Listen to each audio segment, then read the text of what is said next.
Well, back to that suggestion that 1 in 3 people born this year will develop some kind of dementia, according to figures released by the charity Alzheimer's Research UK.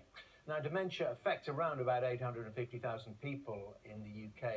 It results in the loss of brain cells. And the charity is warning of a looming national health crisis as the population continues to age, and is calling for greater efforts across the globe to help develop new treatments.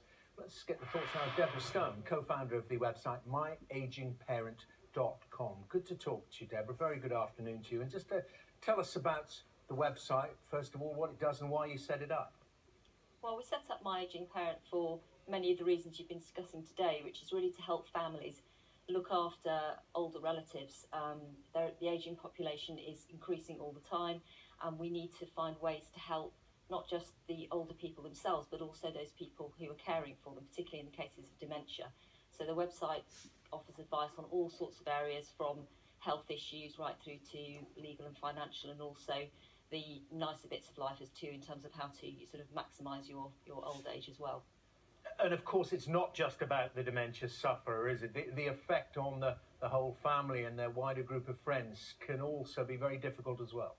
It's extremely difficult because not only is the sufferer extremely anxious and terrified about what's actually happening to them, because a lot of the time they come in and out of being more lucid moments, if you like. But for the carers, it's very, very stressful. You're suddenly with a member of your family who you don't really recognise as that person that you've grown up with all that time. And it's very, very stressful because you're having to look after them 24/7. You're having to help them in many cases wash, dress, eat, go to the toilet, all those sorts of things. They can't remember who you are. You're scared to leave them alone. It's a really terrifying thing.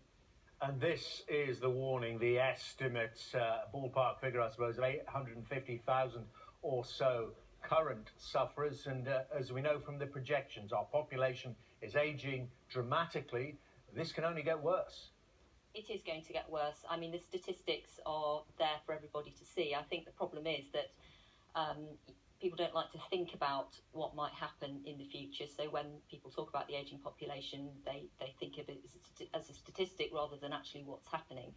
And it is something where more and more people are going to be diagnosed with dementia. Dementia is a catch-all term, so it's a bit like cancer. There are all sorts of forms of it.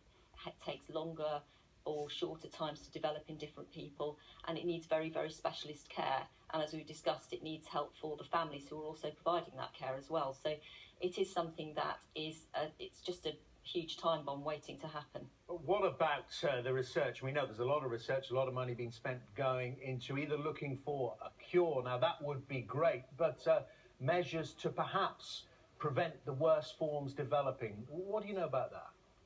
Well, there's a lot of research going on all the time, but there needs to be more and more of it, because there's a lot of money put into cancer and things like that, which is very important.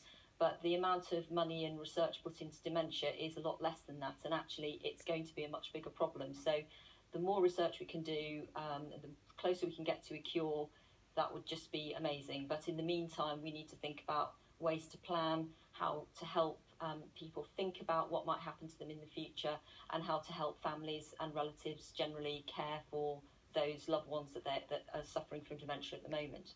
It's interesting, though, what you say about the money, and of course it is important to an already stretched National Health Service, and the fact that it's been warned there is a health and a demographic time bomb here. But this is a case, presumably, where money spent into the research, because of the intensive nature of the care, it could save an awful lot of money further down the line.